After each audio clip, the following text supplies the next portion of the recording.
Okay, moving right along.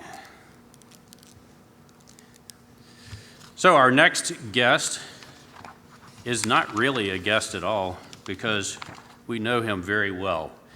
Paul Teller is one of us. Paul Teller has been one of us for many, many years. I remember Cleta Mitchell introduced me to Paul Teller about 10 or 12 years ago, and she told me then that he was one of the finest people that I'll ever meet in the conservative movement, and she was absolutely right. Paul is the Deputy Assistant to the President, Director of Strategic Initiatives for the Vice President at the White House. He is Vice President Pence's Chief Liaison to the conservative world, that's us. Previously, he served as Special Assistant to the President for Legislative Affairs. He's a regular guest at the Conservative Action Project Coordinating Committee. He graduated cum laude from Duke University with a BA in Political Science and received a PhD in Political Science from American University. He and his wife, Max, who is usually here with him, have 2 children, and they live in Chevy Chase, Maryland. Please welcome one of our own, Paul Teller.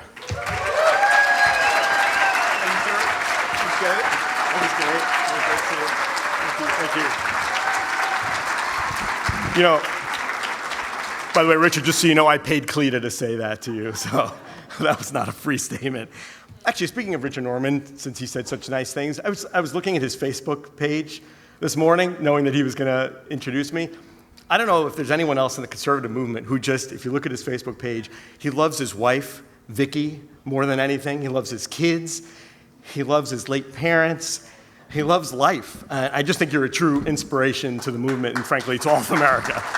So, really grateful. Really grateful. And by the way, while I'm looking in this direction, I don't know if you got to know Secretary Wolf's team sitting in the corner. They're just a bunch of wingers. That's like the most conservative table in the entire room is Secretary Wolf's team. It's unbelievable. They're fantastic. Great secretary. So glad he's on President Trump's team. Speaking of which, I hope you're excited for him in a little bit. We're looking forward to that. So I was asked just to give a little bit of an update, as Richard mentioned, on CAP, Conservative Action Project, and a White House update. But look, since you're getting the president in a few minutes, I figured I'd focus maybe a little bit more, a few moments, just on the vice president, since I work specifically for him now. Some of you may not realize I moved over in March to the vice president's staff. From the beginning, January, I was on the president's staff in legislative affairs, working with you and the whole conservative movement on the Hill, focused on Hill action. Now, this is even better. I've moved over to the vice president's staff, and he just said, work with conservatives anywhere they are. Doesn't matter. Yes, on the Hill, yes, in the traditional movement groups, but really anywhere else you could think of, whether it be in law enforcement, in medicine, as some of you in the audience know, college campuses, et cetera. And it's been a huge, growing honor to work for this president and this vice president in this new capacity, and look forward to continuing to work with you guys. All right, so CAP real quick. Many of you are familiar with the Conservative Action Project. It's kind of this little secretive huddle that meets every Wednesday morning. In normal times on the first floor of the Family Research Council building, but lately, in the last few months, it's been by telephone only. And I got to say, it's still been great. I don't think, correct me if I'm wrong, Kelly and others, I don't think we've taken a week off. Even as COVID hit, we didn't take 2-3 weeks to think about it. We went right to an all conference call meeting, and I presume based on this meeting that maybe we'll be returning to an in-person meeting soon. We'll see. But it's basically a little strategy huddle where we focus on off-the-record things that are going on in the administration, on the Hill each week, and strategic action. That's the thing. Not just what's going on and then we leave. What's going on and what do we do about it? And I'm privileged to be invited every week because it's mostly key folks, representatives from CNP groups, but a few of us administration folks and Hill folks get to participate, get to listen and get to sit in. So I'm very honored to do that. It also is great to sit in and participate because it's a place where we can give and get honest feedback. And we need that in the administration, right? A lot of times, let's face it, and people are very nice. They want to come up and say wonderful things to you. You're doing great. Everything is great. Fantastic. Wow. That's great, but sometimes you want more honest feedback. And you want sometimes the truth of what's going right, what's going wrong, what could we be doing better. So I'm looking at some folks smiling back at me because they know that most Wednesday mornings I usually get beat up in some way. I'm told what's right, what's horrible, what am I doing wrong, what's the president doing wrong. But it's all out of love, it's all out of friendship, and it's all out of growth and strategic action and doing better things. Also, what CAP is great at are those memos. Many of you have signed them or seen them, memos to the movement, letters to key strategic leaders at key times. Very, very important. They're not just busy work. If you're thinking, oh, here's another memo for me to sign, not true. These are important. These get seen all throughout the White House. These get seen all throughout the Hill. We make sure they get seen. As some of the CAP members could tell you, there was a recent one that was extremely time sensitive. I said, you know what?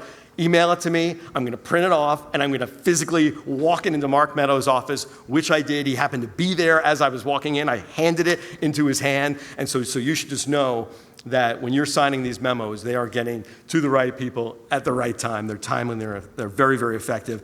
Recent ones that have been very effective, especially trying to stop more COVID relief spending, trying to stop state and local bailouts, helping to accelerate and amplify the confirmation of our good friend Russ Vogt for Office of Management and Budget confirmation. Those letters worked. They were real. I saw the action.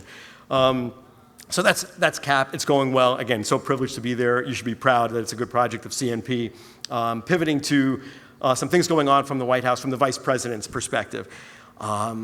He is, and hopefully thanks in good some part to me, he tries to connect with the conservative movement directly and personally every single week, many times a week. I see Cleta nodding. She agrees. She's a part of that connecting. And it's substantive connections. A lot of times it's in-person listening sessions. Yeah, sure, sometimes on the record, you put out a little photo or whatever. Sometimes, and I'm looking at faces in here who've been part of them, sometimes off the record, literally just to listen and learn. We've met privately with the frontline doctors, for example. We've met with Black Americans in the conservative movement. Timely subjects, timely folks getting information, connecting with the conservative world. The Vice President's also regularly doing conference calls with conservative leaders. Many of you in this room we've done that with, where we'll get the leaders and state activists, grassroots leaders, maybe even top donors from your organization, get on a conference call. Vice President calls in for a live half-hour back and forth Q&A, and they go great, and we get to hear, again, honest feedback, honest, the truth of what we need to hear and plan strategic action. And then in his travels, Vice President is constantly traveling. You may have noticed that. For a while, there was a pause during the worst of the COVID, but he's back on the road 2, 3, I've even seen 4 times during a week, and he comes back every single night to sleep at the Vice President's residence. So it's a grueling schedule, but he loves doing it. Always trying to go out there and meet, obviously, with respect to COVID mitigation, no question. But even in the travels, we're making sure he touches the conservative world. For example, 2 weeks ago, he met with folks related to the Susan B. Anthony list to talk about how life is winning. Just last week, he was in Iowa at a Heritage Action event to defend law enforcement, talk about the rule of law, things along those lines. So, by the way, if you have ideas of where he should go, people he should meet with, groups he should connect with, let me know, because we're constantly doing that. But, on the COVID mitigation, he meets with governors, he meets with health officials, but he also touts the good news. And there is a lot of good news to talk about. We need to amplify that, right? Like, did you know that new cases and test positivity are declining nationally, and particularly across the Sun Belt, right, where the left was so excited that cases started increasing in the Sun Belt. Yay, wow, some conservatives are getting it too. Those are declining. Now look, there is a little bit of bad news in the sense that some states in the heartland, Nebraska, I think Kansas, Oklahoma, Missouri, are seeing a slight uptick in cases, but the good news there is, A, we're dispatching as needed federal teams directly, not even just to states randomly, but to nursing homes, long-term care facilities in those states to try to contain any outbreak or any increase. But also, as Steve Moore and Phil Kerpen and others tell you in their Committee to Unleash Prosperity emails every day, even as cases have been rising, death rates are flat or declining. So that's great news. And as Governor Noem and Lieutenant Governor Patrick told you last night, hospitalization rates are down, ICU bed usage is down. This is good news. The Vice President's constantly touting it. We're constantly touting it. Another theme that I think many of you saw, though, when the Vice President is out on the road, he wants to step back and look at these kind of bigger conservative themes, too. In Wisconsin, for example, he compared and contrasted the conservative vision, the Trump-Pence vision of freedom and opportunity versus the Democrat, dark, depressing vision of socialism and decline. And that was just a landmark speech in Wisconsin. We keep pushing it out. My apologies for all the emails you got from me about that. but you're going to see those themes continue to be drawn out and amplified, and would continue to ask you to do the same. As I close here in last remaining minutes, just had some action items for you. I would say 3 action items. One, as we've kind of said throughout the last few minutes, amplify the good news. There's a lot of good news in America. Yes, there are some things not so great, but let's face it, the left needs things to be very bad in America and for everyone to feel bad about America. So we can contrast that and we can counteract that if we're amplifying the good news that's out there, like some of the things I just mentioned, and frankly, the good things that you like coming out of the administration. I get that not everyone likes 100% of anything that comes out. Fine, no problem. But anything you do like, please blast that out. Share it in your social networks. Share it, electronically. Put a press release out on it. Do an op-ed on it. Whatever it is, help us amplify, because you can bet that the left is not only not amplifying, but as many have discovered in this room, they are suppressing good news that comes out of the administration. So help us amplify. Second action item, please send me examples of what you're doing in that amplification, the things that you're doing to promote good conservative values, promoting the administration initiatives, anything like that. Don't assume I've seen it.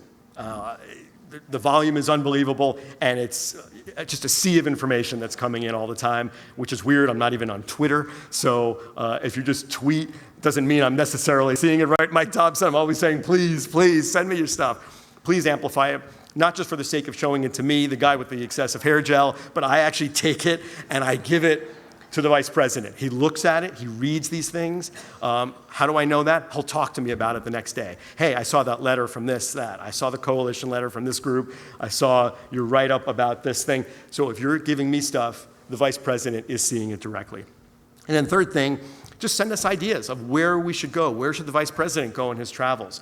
Who should he meet with?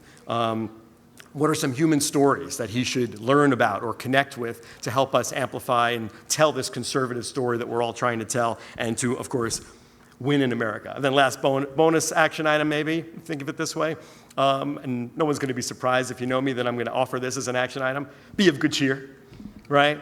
Be happy, smile. We have a lot to be happy for, one of which is we're all together. We're swimming in the same direction, right? It's kind of like a big superhighway. Some of us are in this lane, some of us are in that lane, right? Some of us are crossing lanes, whatever. But in general, we're all together, and we have so many great things in America to tout and promote. So I would just say, be of good cheer. Yes, life could be pretty hazardous to your health, but there's just a lot worth living for, and we're pushing and working, and we are winning. So thank you so much. See you soon.